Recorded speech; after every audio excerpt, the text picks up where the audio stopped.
Hey, welcome to the New England Endurance Podcast, where we celebrate the amazing endurance community in New England. I'm your host, Art Trapotsis, along with Eric Schenker.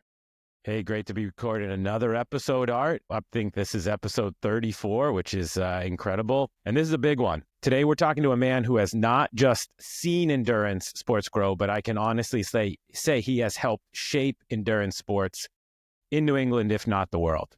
Yes, our guest today is none other than Dave McGillivray. He's the race director for the Boston Marathon. He's an incredible endurance athlete, has a resume a mile long. He's a philanthropist who's run across the U.S. before Ultra was actually called Ultra, literally. And Dave, we're super humbled and excited to have you here today. So welcome to the podcast. Thank you, Eric. Boy, this is number 34, so you really get to the bottom of the barrel when you reach getting to me, huh? Well, we just figured out how to, record the sound better and things like that. So we were waiting for the good guests until we worked out some of the bugs. All right, I feel better now. We're good. We can continue. So Dave, let's kick it off here. So you've been involved with endurance sports literally your whole life. You grew up in Medford. My friends who are from Medford, and I went to Tufts, which is in Medford, they tell me that all roads lead back to Medford. Yeah. I'm just curious, how did you get into endurance sports as a kid? Did something inspire you? Was there a specific moment? Yeah, I mean, I always say in life there are defining moments for all of us. Some are good, some maybe not so good, but how you process them, how you deal with them defines who you are as a person. And for me, growing up in Medford, close to Boston, I was surrounded by sports, professional sports, Celtics, Red Sox, Patriots, Bruins, and so forth. So as a young boy, I just wanted to be one thing and one thing only, and that was a professional athlete. And my very specific goal was to play second base at Fenway Park. I mean, I was a second baseman in Little League and Babe Ruth, and my dream was second base, Fenway Park. But unfortunately, because I was sort of physically challenged, which means short in stature, I was always the last one picked or the last one cut when I went out for team sports, high school team sports. And it was debilitating.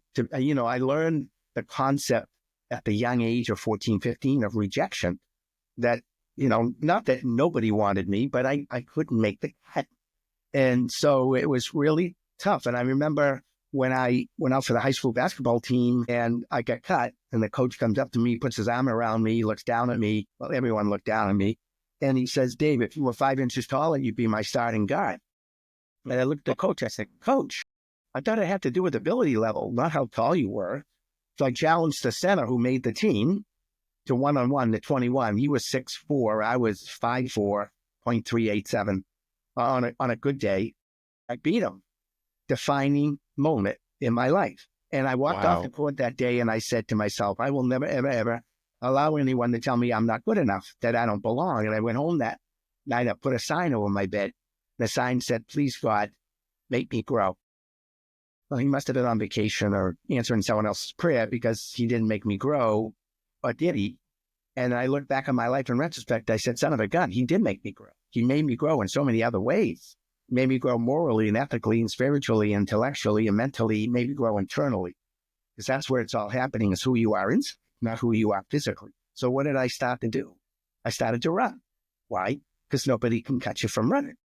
And I just started setting all these personal goals, these challenges for myself, not to prove other people wrong, but just to gain self-confidence and self-esteem and believe in myself. So I started setting up all these endurance things for myself. And here we are today, 50 years later, and I've done all these crazy things. I got to take a deep breath. That was amazing. I think we've asked a similar question to other folks. How did you get started? And sometimes we say, were you just not good enough at team sports, and which is why we all get into endurance sports in some ways. Whether you validated it or not, that was an amazing journey and a fantastic answer. Talking a little bit about that running community now that you have been a part of for so long, the running community in New England is incredibly tight. And we've hearing that over and over on this podcast. From your perspective, if you look at that New England endurance scene, what makes it so special? And what would you love to see more of happen here in New England specifically? I mean, the way I can answer that is to go back. And when I started running back when I was 12, there weren't that many people out on the road. I was kind of out there semi-solo. And I just see these people like a Bill Rogers. He lived in Melrose and I lived in Medford, and I ran around Spot Pond, and I bump into Billy every now and then. I would bump into people. I wouldn't go out and run with people because there weren't that many that did it at the time. You got to remember, running back in those days was considered a source of punishment. If you did something wrong in another sport, give me 5 laps. Well, I would say, oh, only 5? I'll do 10 for you. I'll do 20, because I just felt the challenge of it all back in those days. And it was interesting because when I was 12 years old on my birthday, I said, I'm going to go out for a run. And I ran around a pond in Medford, and it was 6 miles. And then later on during the day after cake and ice cream, I said, well, I got to burn this off. So I ran around Spot Pond again. I ran 12 miles on my 12th birthday. When I turned 13, I ran 13, and 14, 14, 15, 15. I've been running my age on my birthday for 58 consecutive years without missing a year.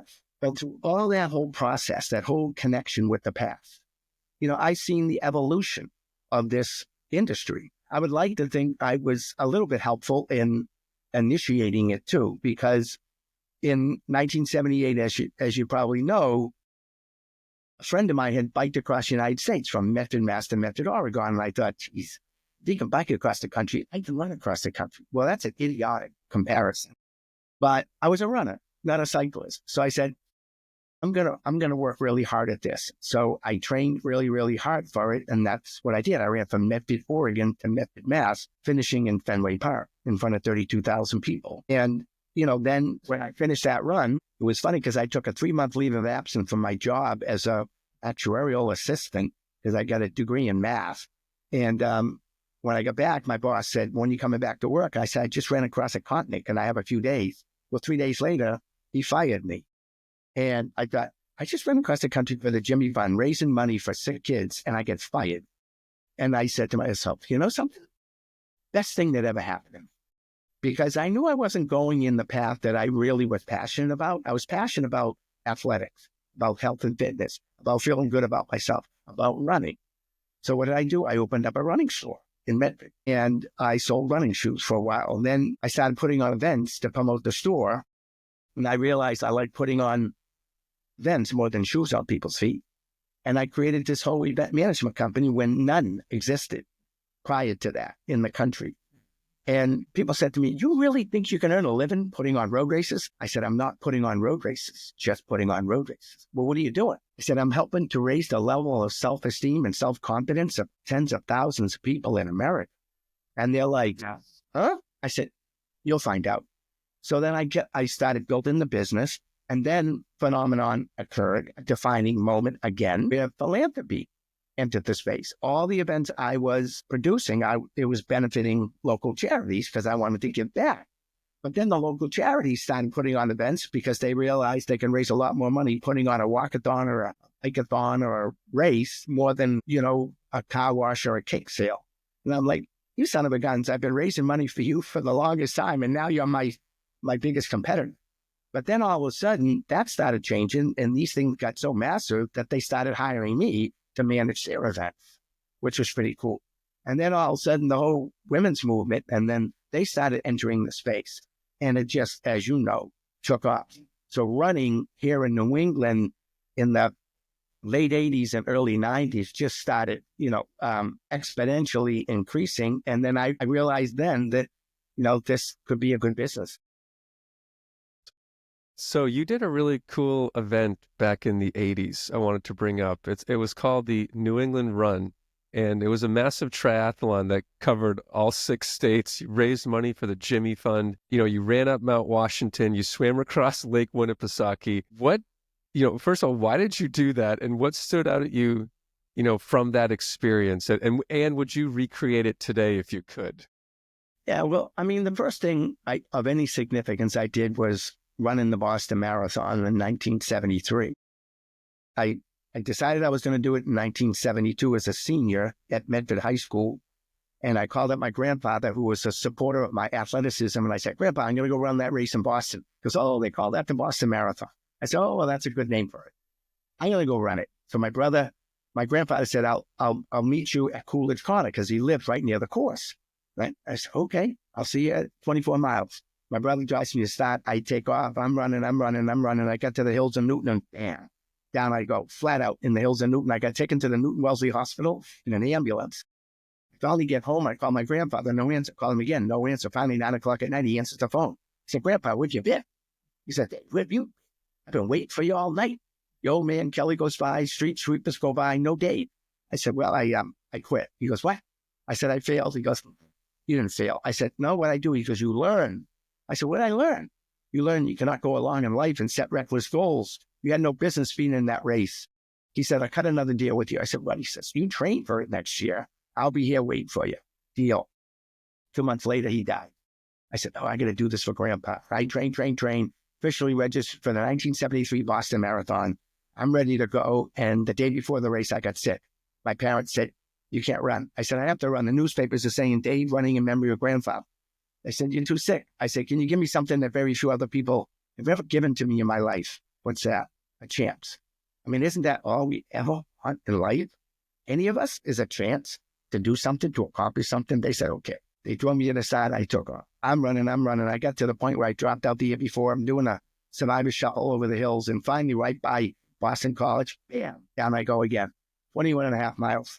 I'm the last pick, the last one cut. Drop out of my first Boston. Drop out of my second Boston. I'm sitting on the curb right there on Palm Ave, head in my hand saying, loser, like I can't get this done. Another defining moment happened and I turned around and I'm sitting in front of the Evergreen Cemetery. And that's where they buried my grandfather. And that son of a gun said he'd be there waiting for me. And there he was, maybe not physically, but spiritually. And I said, he kept his end of the deal. I picked myself up, finished in 4.5 hours, 1973. And I said to myself on that day, I'm going to do this marathon for the rest of my life. And I've run it for the last 52 years in a row. And the reason why I say that is I couldn't get enough. The next thing I did is I went to Hawaii in 1980, did the Ironman. No one around here knew what an Ironman was. It didn't exist. Triathlon did not exist in New England in 1980. But I read about it in the 79 issue of Sports Illustrated. I said, a 4-mile swim, 112-mile bike, 26-mile marathon, right up my alley. Well, I had two problems. One is I didn't own a bike, and two is I didn't know how to swim. So I said, remember what your grandfather taught you about earning the right. I learned how to swim. I bought a bike. I trained like the Dickens. I went to Hawaii in 1980 and finished. There was 108 of us in the race. It was on the island of Oahu. Didn't move over to Coney yet. And I finished 14th out of 108. And I thought, this is great. I love this sport. It's like, for me, came back to New England and I started putting on triathlons here in New England. The New England Triathlon Series, the Cape Cod Endurance Triathlon. I went back to Hawaii in 1983, 84, 85, 86, 87, 88, 89. And I did it eight more times. I did it 8 times in the 80s. So as I started doing these crazy endurance things, I thought, maybe I'll do a triathlon concept. So that's what I decided to do, the New England run. It's really the New England Triathlon, where I swam a mile, biked 80 miles, and ran 20 every single day for 35 consecutive days around New England, and finished at halftime at a New England Patriot football game in Foxborough, and raised money again for the Jimmy Fund. And I went on to do all, I ran up the East Coast of America and just did all these crazy things. Oh my God. That's insane. That's so great. What an athlete. Have you thought about a sort of broader New England triathlon though? Again, like I did a Sea to Summit many years ago, right? Which was really cool. Kayak, bike to Mount Washington, then run up Mount Washington. And I always look back on that and really loved that because it covered so much of New England, similar to what you talked about here, the New England run. Have you any dreams of another kind of broader New England triathlon like that? Yeah, I mean, again, I got to be careful. I turned 70. I've run 165,000 miles. I've run 170 marathons. I've done 24-hour swims, 24-hour bike rides, 24-hour runs. I did the 7 marathons in 7 days on 7 continents, the World Marathon Challenge, all these crazy things. Thank goodness, knock on wood, orthopedically, maybe not mentally, but orthopedically, I'm good right now. But I know that, not that it's going to come crashing down, but I just got to be careful. So in 2013, I was out for a run one day and I could feel some difficulty in my chest. I go, what the heck's going on? I went to Mass General Hospital. They did all these tests, echocardiograms, pulmonary stress tests, EKGs. They said, well, we can't find anything. There's nothing wrong with you. I said, yes, there is. I can't breathe when I'm running. Something's wrong. Give me the big boy test, guys. Look under the hood. So they gave me a CAT scan and an angiogram, and the doctor walks in and he goes, there, and there. I said, there what? He says, you have severe coronary artery disease. I said, no, you're looking at the wrong person's film strips. He goes, no, you do.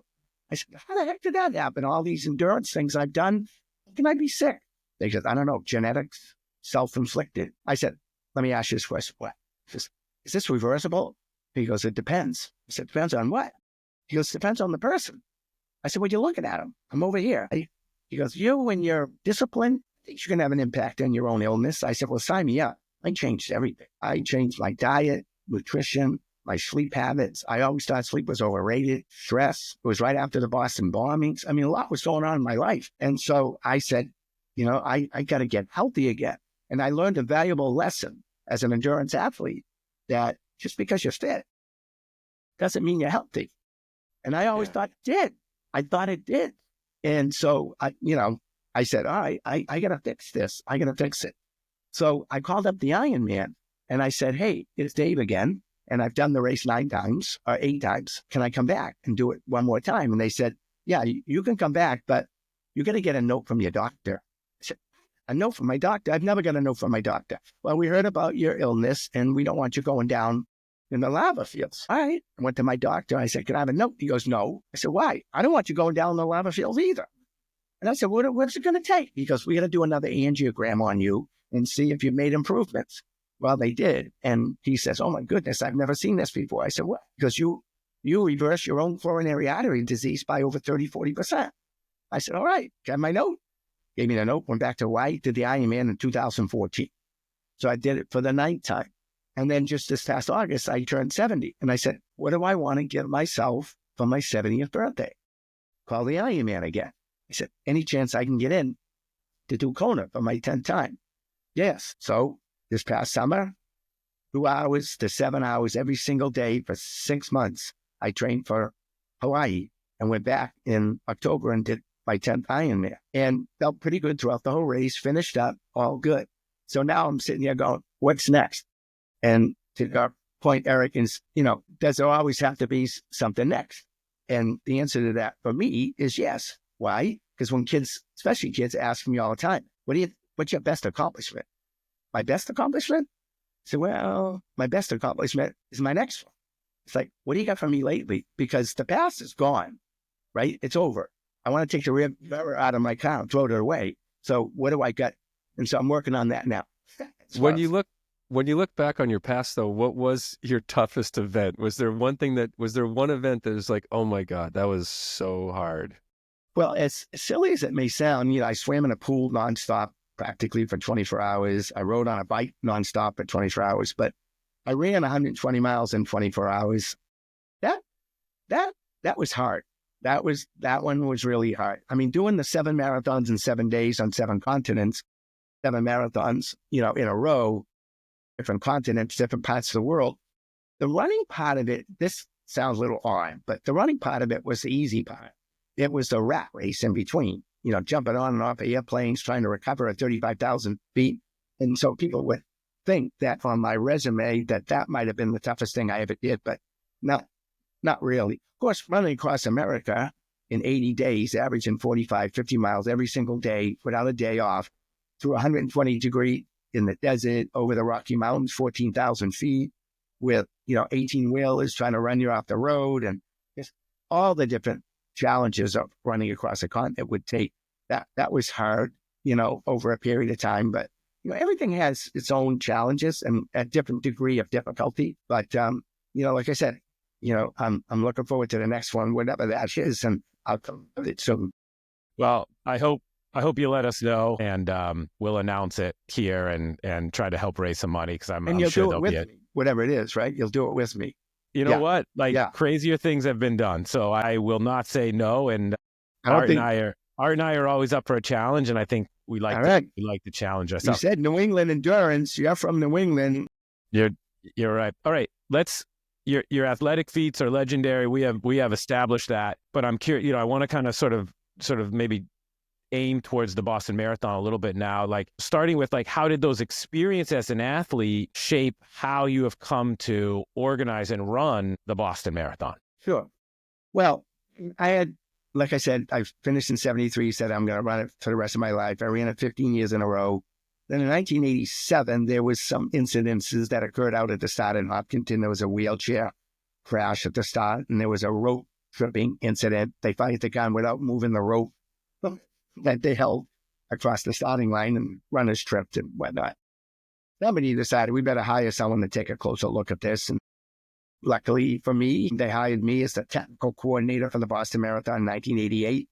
So I went in there, and the first thing I did was a controlled start of the wheelchair division down the first hill of the race, and then allowed them free to take off. I removed the rope at the start and put a human chain of volunteers there. And then I personally stood on the starting line and gave the signal to fire the gun when the coast was clear, not because it was high noon, kind of a thing. So we did some fixing up at the start, and one thing led to another, and I started getting more and more responsibilities over the years, started involving my company, DMSC, in the race, and ultimately became the race director in 2001, and been with the BAA ever since. So this is 38 years of helping to manage the race itself.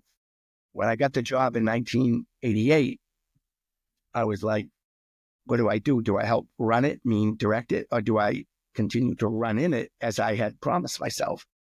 And I said, I can't pass up the opportunity to be a race director of the Boston Marathon. So I took the job, and I'm standing at the finish line that year, high-fiving all the runners. But, my stomach and head were full of like self-pity, because I was glad for everyone and the race went off great, but I hadn't run it. I didn't run. So I tapped the state police trooper on the shoulder. I said, officer, you do me a favor. He goes, what? I said, will you drive me back to the start? He goes, why? Did you forget something? I said, yeah, I forgot to run. So he drove me back at 8 o'clock at night to the start. I'm standing there on the starting line in Hopkinton all by myself. And he says, I'll escort you back to Boston. I said, all right. I ran behind the state police trooper, his cruiser, all the way into Boston. Finished last, of course. Started 8 hours after everyone else. Finished last. And I ran it that way for 36 years in a row, running at night with a couple people every now and then and stuff. And then last year, I said to the BAA, this Boston Marathon at night is getting hard. I'm on my feet all day, 9 hours. I'm on a motor scooter leading the lead pack. I said, any opportunity I could just get everyone going and then jump in. So they said, okay. And so I did. So last year, for the first time in 37 years, I ran during the day. And the last time I ran during the day was in 1987, when there were 9,000 runners, maybe 7,000 runners. And this time there were 30,000 runners. I said, what a whole different experience this was for me. And I ran with my 20-year-old daughter. So to this date, that was my 52nd consecutive Boston Marathon. And that race last year was the most emotional and memorable because I ran it with my daughter. And to run with one of your own children is just pretty special. So I'm looking forward to it this year. This will be number 53. But I have 700 billion stories about, the Boston Marathon in terms of what I experienced, in terms of directing it, what I experienced in terms of running in it. So we don't have all data through them all, but it's been, it's in my DNA, directing it or me helping manage it for 38 years and running in it 52 years. Yeah. So you mentioned the BAA, and that stands for Boston Athletic Association, just for our listeners to know. So the Boston Marathon, it is sort of the crown jewel of marathons, right? It's been going on since 1897. It's like the oldest marathon probably in the world. Would you say it's like the premier road marathon in the world? Yeah, I mean, it depends on how you look at events. Certainly it's the most well-known. It's the most prestigious. It's not the biggest, whatnot. But we've never really been about quantity. We've been about quality, right? And you got to remember, with the Boston Marathon in Hopkinton, we got 30 at the starting line. New York City has 17 lanes on the Verrazano Bridge, and Chicago has what they have, and London has what they have, and we don't have a lot of space. I've always said as the director that I'm dealing with two major issues. One is space, a lack of, and two is time. I don't have a lot of time. This race is on a Monday, folks. It's not on a Sunday or a Saturday. It's on a Monday. People need to get to work and come home from work, and things go on other than just the Boston Marathon. So we always have to keep those things in mind. And then over the years, prior to me even getting involved, the race started to grow a little bit. It went from 700 to 1,000 to 1,500. And the BAA was a volunteer organization. And they're like, this is getting too large. We better implement some kind of standard in order for people to qualify. Well, what was interesting about the concept of qualifying times and standards, which was supposed to be put in place to control the field size, it created greater demand for the race because people felt that, that's my Olympic Games, the Boston Marathon. I can BQ, I can qualify and participate in the most prestigious marathon in the world, but I have to work really hard and earn the right to participate in it.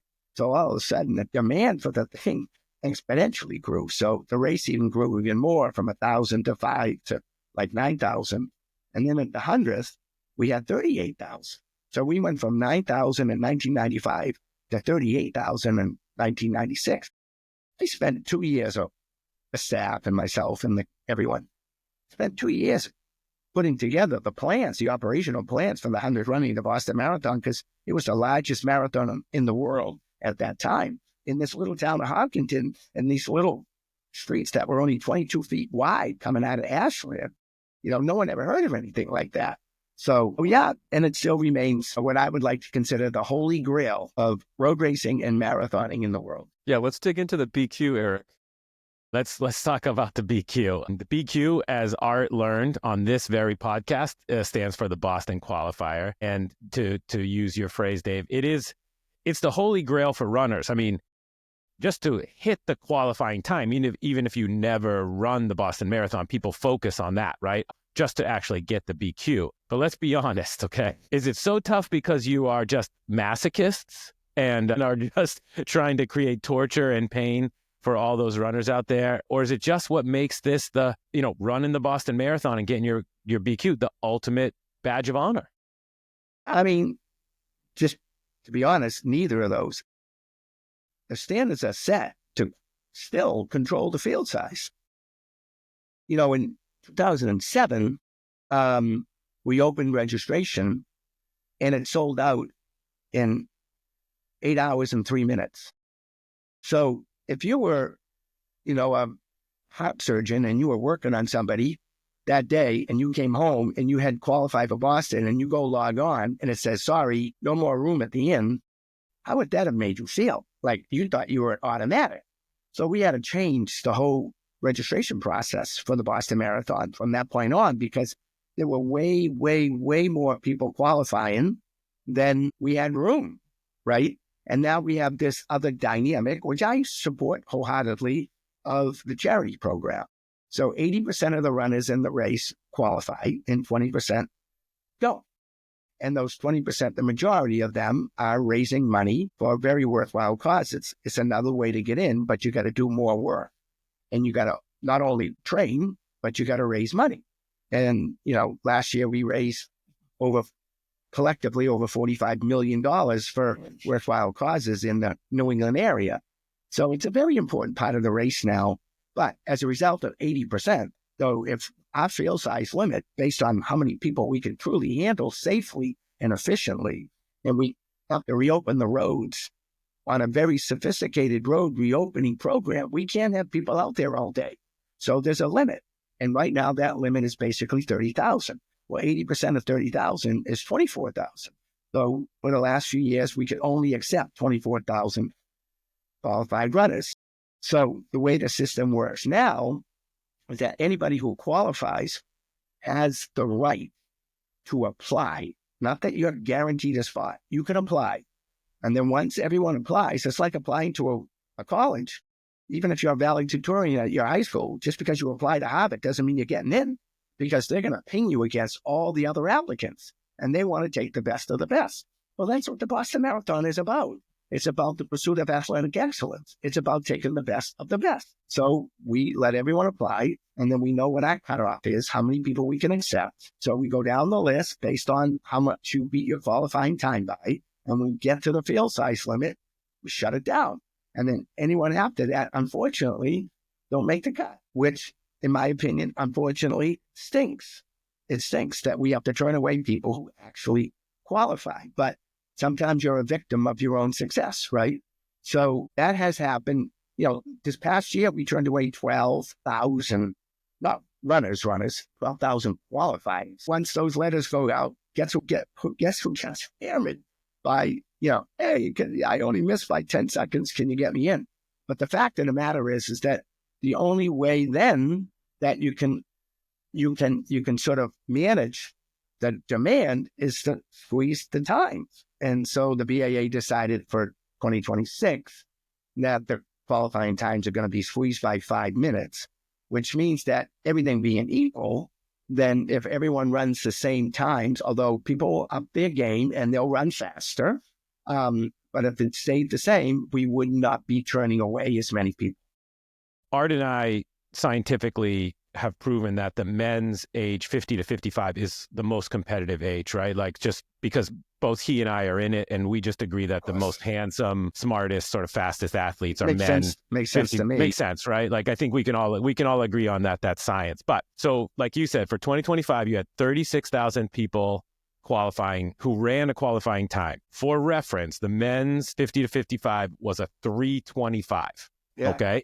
And you had to finish faster than 6:51 below that time to qualify, right? So we're just going to, for those that aren't a reference intimately, as part of that. And then what you're saying is, I saw already now for 2026, instead of it for men 50 to 55, instead of it being 3:25, it's now 3:20, and that still doesn't guarantee you to get in. Correct. So it's an incredible feat. To your point, though, I will say this: like, I'm extremely proud, Dave. Like, I have a BQ. I'm running again in 25, so I got that number. But the challenge is that, like, my marathon times are actually getting faster as I get older because I am chasing that BQ. Yeah, and it's just it's totally insane that it seems to be happening across the board for everybody. How are people getting faster? Yeah. People are getting faster. One of the, I think, I don't know if I want to use the word, residual effects of the qualifying time getting tighter is that people are more committed and they're training harder and they're running faster. What's wrong with that? That's a good result of this. My whole thing is, in years gone by, we used to open registration for Boston in September, and we didn't close it until March, right? And everybody who applied, get in. Everybody who qualified, who applied, get in. I like that. Because, like, if you run the St. Louis Marathon in whatever, and, 8 months later, you register. Do you think, like, super shoes are contributing to it at all? Of course. It's even helping me. I wear them too. Why not? You got to get in the game, and you got to have an equal playing field, right, for everybody. So there's a lot of reasons why people are getting faster, which I think is good for the sport. Makes people feel better about themselves that they're running fast at times. So, but that's, my whole thing is, I would rather have somebody maybe not qualify than have someone qualify and then apply and then not get in. Because I feel like, as a member of the BAA, I turned them away, which I didn't, but effectively that's what happened. Whereas if they didn't make the cut, then their hopes wouldn't have been up, hoping that they would get in, and they didn't. Mm-hmm. So I would like it to be almost that if the standards are tight enough that only a certain number qualify, but those who apply, 99% of them get in. That's what I'm shooting for, at least me personally, so that we're not turning people away. Well, speaking of that, if, let's say you didn't qualify and you don't have the network to raise $10,000 or whatever it might be, have you ever considered making a few spots available for just sort of the everyday athlete, sort of a random lottery for those folks? Well, it depends. You got to remember the Boston Athletic Association is made up of a lot of people, right? So you have a board of governors, you have staff, you have consultants, you have sponsors, you have the city of Boston, you have 8 cities and towns. Everyone plays a role and has a hand in a lot of it in decision making. I'm only one person, and everyone is welcome to their opinion on what they might like to see happen with me or us. Sometimes people might get critical on decisions that are made, which I understand that's human nature. But the issue becomes they don't have all the facts, right? This happens in everyday life. People will have an opinion about something. Well, I don't know why they didn't do it this way. They didn't do it that way because this, that, and the other thing. Oh, I didn't know that. No kidding, you didn't know it. Why would you know it? Well, it's the same thing with us, making decisions based on a lot of different things that we have to delicately balance, right? So for me, in a perfect world, just might sound silly, but I've always floated out there. Am I serious? I think I'm serious, but I don't know that anyone else is interested in doing this. But I always felt that maybe every 5 years there should be 2 races, one on Saturday and one on Monday. And Saturday is like for first timers, right? Never run Boston, bucket list, can't raise the money, can't qualify, but they're missing out on that opportunity to run in this race that so many other people before them have run, but they just don't make the cut. But they're a devoted, hardworking, passionate, dedicated, every day out there training type person. And they would raise $10,000, but they don't have that network that a lot of other people do. Why not give them an opportunity? So I always thought that Saturday should be first timers and charity runners, which would open up Monday for just qualifiers. And then you could accept more. Yeah, obviously the economic impact of that would be over the moon, obviously. But are there enough hotel rooms? Is there enough this? Is there enough manpower to manage 2 events? So that's a concept that will probably never see the light of day. But to your point, for the 100th, we initially said, okay, we're going to accept 25,000.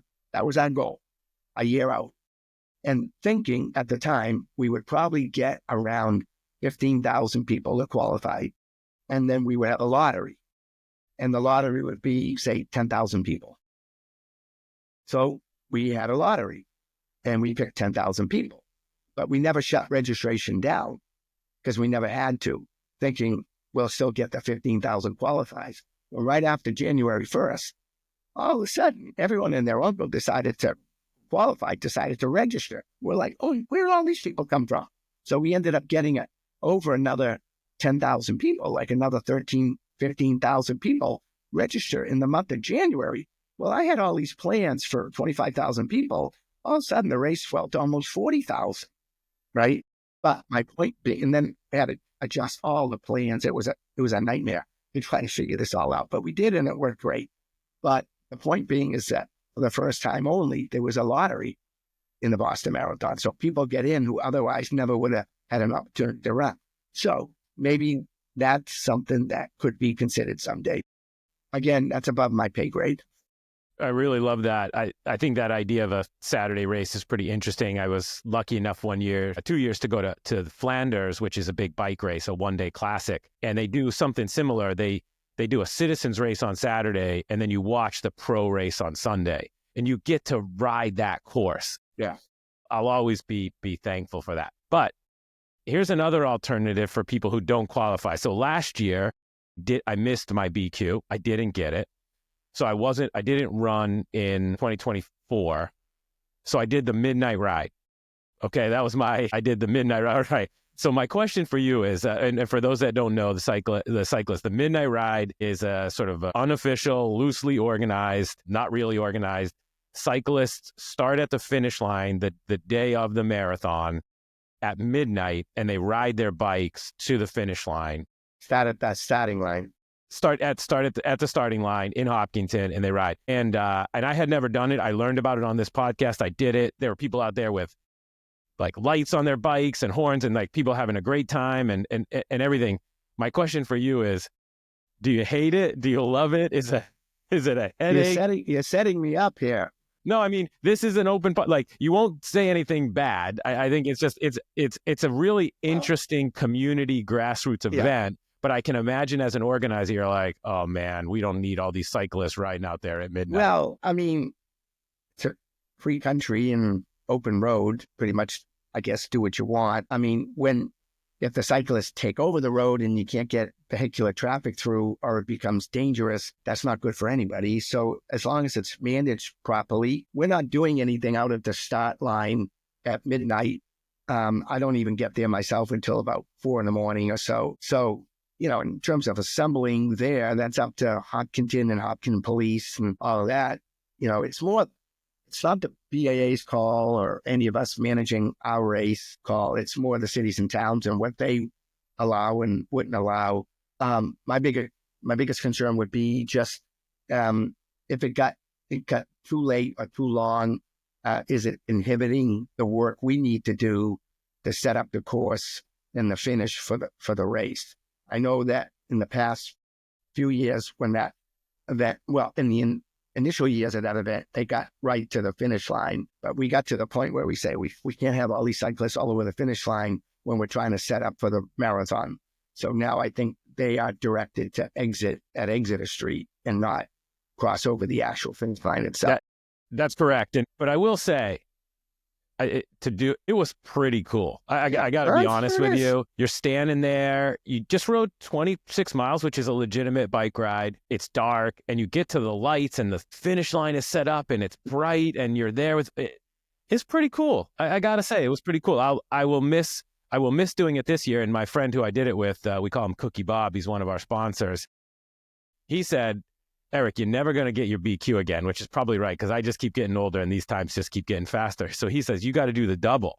You got to ride the midnight ride and then do the marathon. So I don't know. It's something in the back of my head. So did you do the ride this past year? I did the ride in 2024? 2024. It was like cold and rainy, actually. Yeah. How many, if you were to guess, how many people did that from Hopkinton? What would that guess be? It's a really tough number because people actually go at all different times. I know. So we left a little bit before midnight, and there were more people heading out as we were heading in. Yeah, I know. If I had to guess, a couple, or I'd say close to 1,000. I really would, over the entire course of the time. Yeah. Wow. But again, it's hard to say. Yeah. Art, you've done it. Art? Yeah, many years ago when they first started doing it, there were probably 300 people. So it's definitely gotten bigger. I'd like to transition to just chatting about the Boston Marathon wheelchair division. I understand it's celebrating the 50th anniversary. Yeah. Is there anything planned to honor that milestone? And do you see the wheelchair division's legacy like inspiring the next generation of athletes? Without a doubt. I mean, obviously, the pioneer was Bobby Hall, and Bob and I ran up the East Coast of America together in 1981 from Winter Haven, Florida, back to Boston. I ran and he pushed side by side 1,522 miles for the Jimmy Fund. And so we got to be pretty friendly along the way, obviously. So he did Boston and then he did Falmouth. We're celebrating the 50th anniversary of wheelchair division in Falmouth too, this year.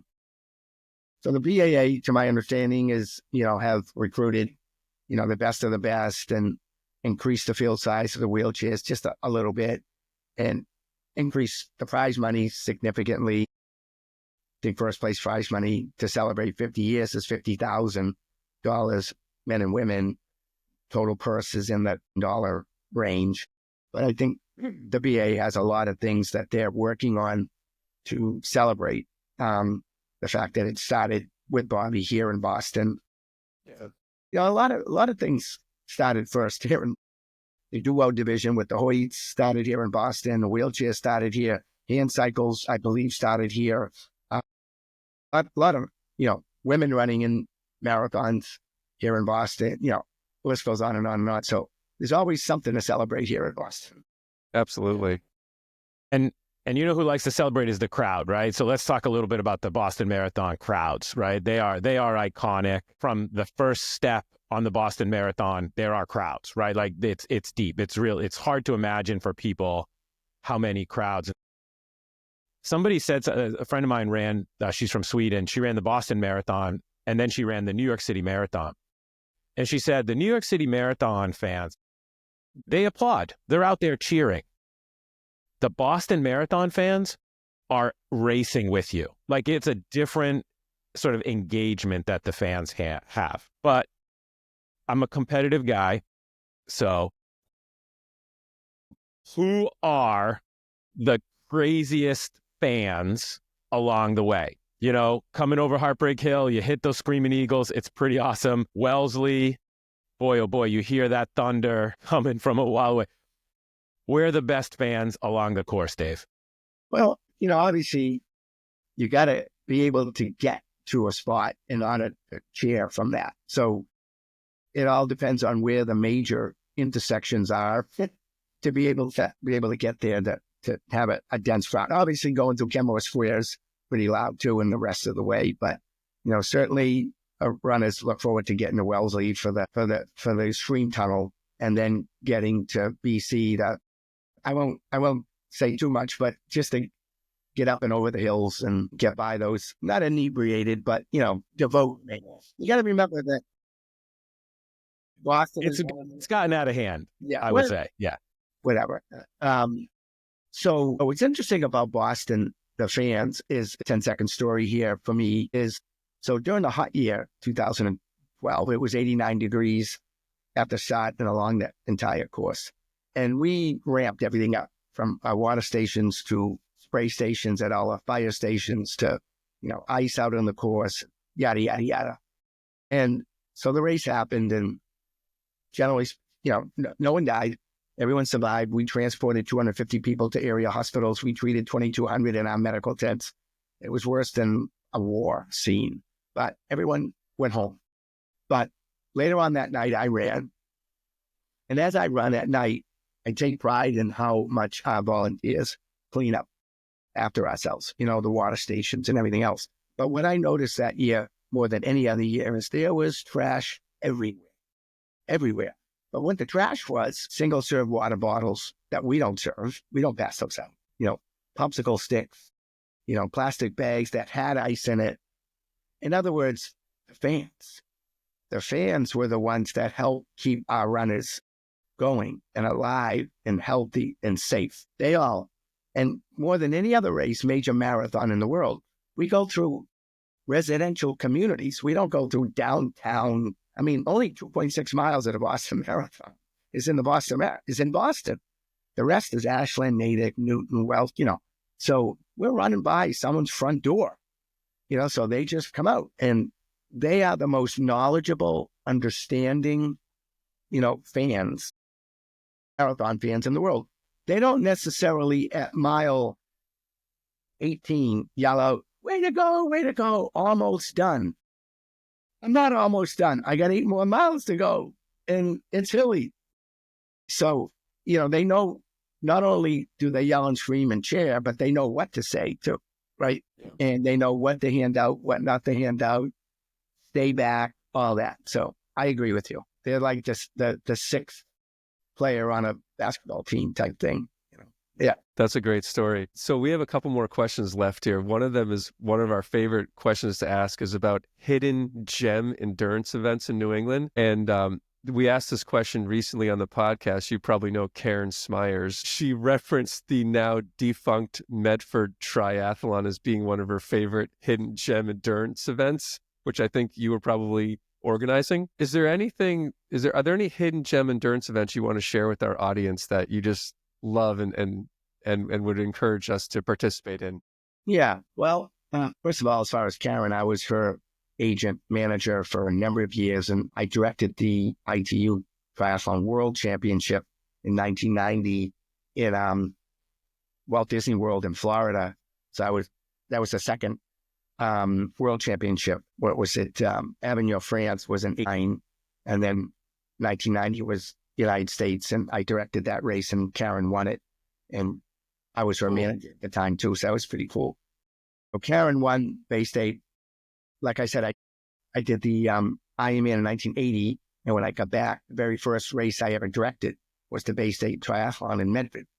So it was a mile swim, 40-mile bike, and a 10-mile run on a criterium-style course. That's how I was away with it, because it was so tight versus just sending everyone off.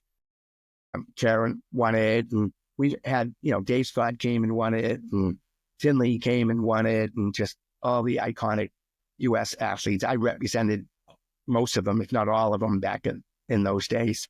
So yeah, the Bay State, the Cape Cod Endurance, it was the second Ironman distance triathlon in the world, second to Hawaii, and I created that on the Cape in Hyannis back in 1982.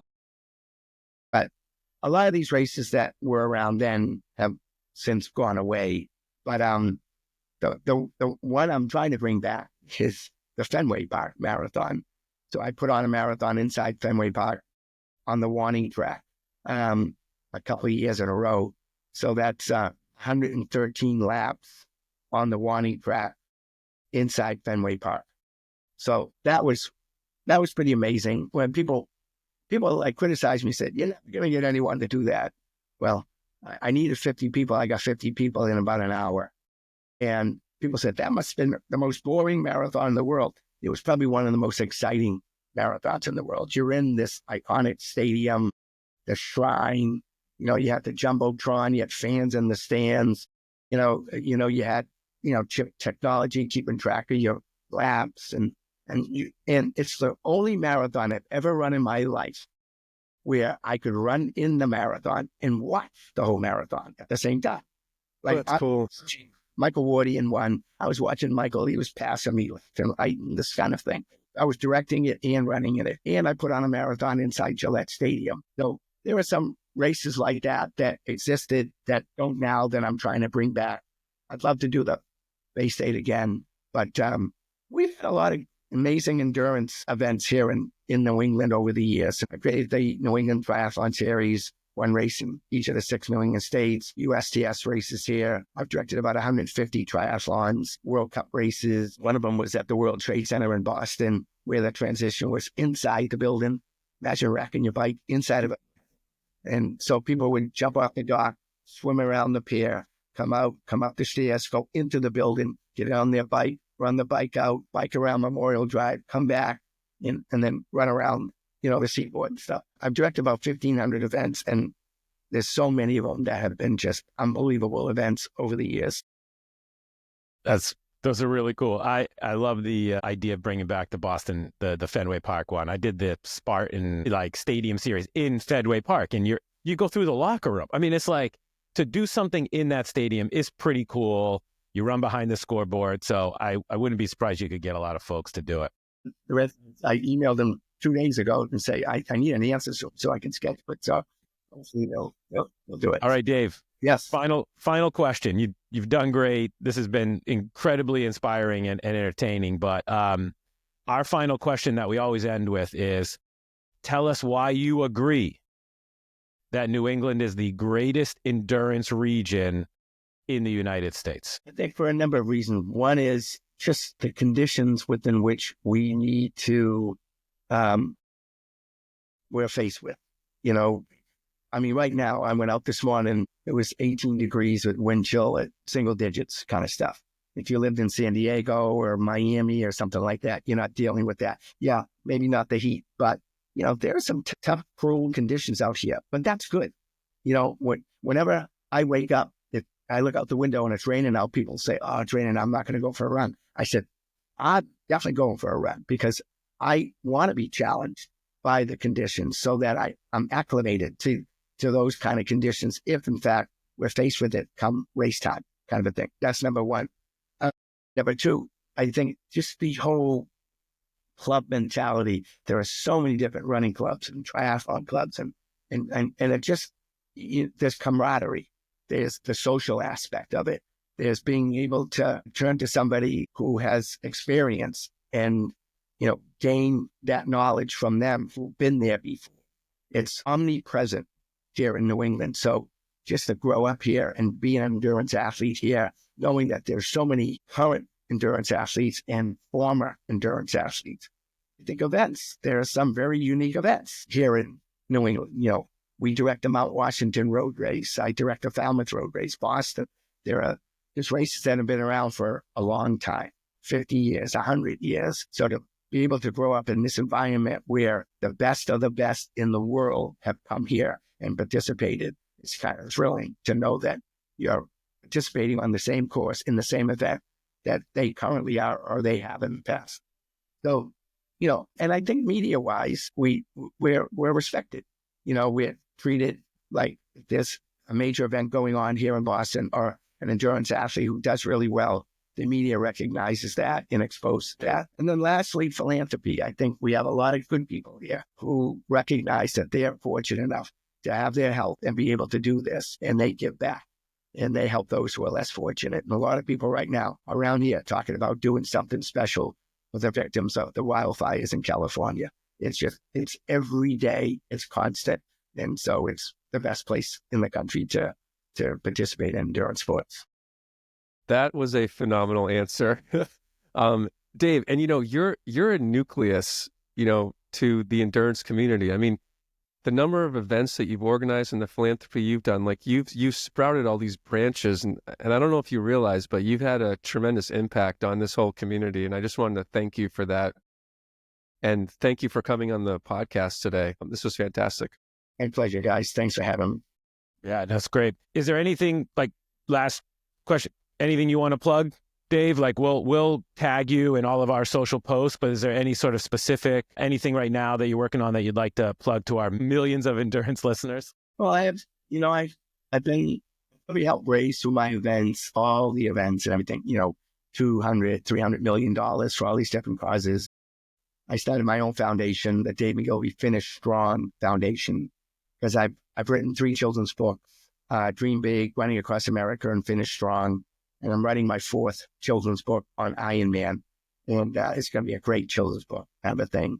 And I have my other book, The Last Pick, which is sort of an autobiography, and I'm writing another book. So my foundation is the beneficiary of all of this, and basically just inspiring kids and have them believing in themselves and so forth. So, just pay attention to maybe the foundation when you see it around. Maybe you can help support that. But no, I mean, the bottom line is, to everyone I'm talking to, just understand that the most important person on this planet is you. You have to take care of yourself and you have to pay attention. And if I didn't pay attention, I may not be talking to you right now. So again, just because you're fit doesn't mean you're healthy. Sometimes us endurance athletes, we feel we're invincible, that nothing's going to bring us to our knees, but we want you to be safe. We want you to take care of yourself. So if you feel something, say something. That's my message. Wow, excellent. Thank you so much, Dave. And thanks for everyone listening today. And thank you to our sponsors, Lark Fine Foods, 100% woman-owned specialty food company that makes excellent cookies up on the North Shore. The Everyday Athlete, a book about balancing work, family, and fitness. And Kinetic with a K, they manufacture drink with ketones. And for those who want to learn more about Dave, we're going to tag him in our Instagram account, which is at New England Endurance. We'll also tag the BAA.org, Boston Marathon as well. And you can listen to this on Spotify and YouTube and Apple. Until next time, folks, keep pushing your limits. I hope you're inspired by Dave McGillivray. Get out there and drop some hammers and explore the beautiful terrain of New England. Thank you.